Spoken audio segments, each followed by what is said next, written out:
Hi everyone, how are you guys doing? I hope it's all good. Previously, we have seen how to create synthetic data using deep learning approach like TVAE, triplet-based variable encoders, CTGN, and so on. Today, we'll look into on how to evaluate them on how well the encoders were able to create synthetic data. So let's quickly get started. We'll use our built-in data. Here's some metadata. Now, further, this evaluation is divided into statistical metrics, likelihood metrics, detection metrics, machine learning efficiency metrics, and the privacy metrics. Let's start with the statistical metrics.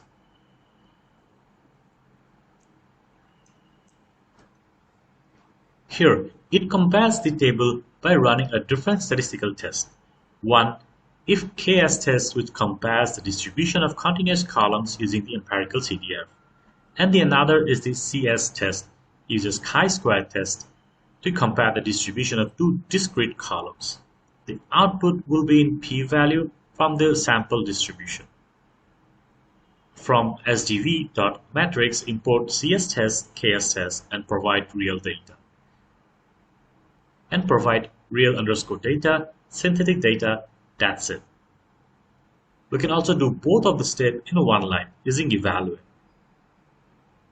and mention the test. Now, the likelihood matrix. In likelihood matrix, we have GM log likelihood and BN likelihood. GM log likelihood fits a Bayesian network the real data and that evaluates the average likelihood of the rows from the synthetic data on it.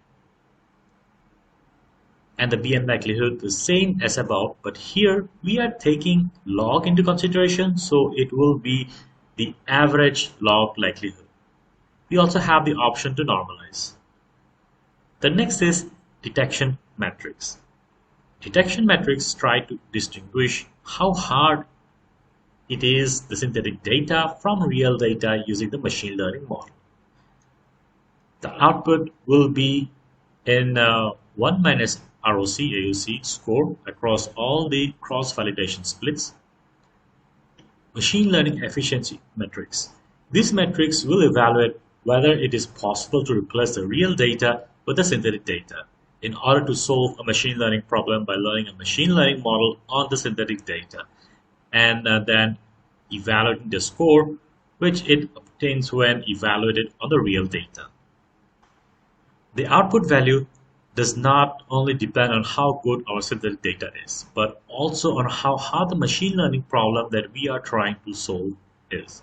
For instance, we may also compare each model's results with the real data and the synthetic data. Last and not the least is the privacy metrics. These metrics measure the privacy of the synthetic data identical to the real data.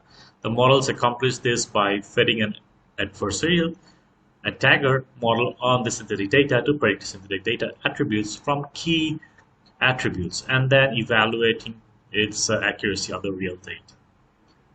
The output range again will be between 0 and 1, where the closer the value is to 0, the less private it is. We have another few set of metrics to evaluate time series data, which I will cover in another video. I hope you enjoyed this video. I tried my best to replicate and make it simpler with my intuition to bring more innovative solutions from across. And yes, by 2030, synthetic data will completely overshadow real data in AI models. So stay tuned, enjoy machine learning.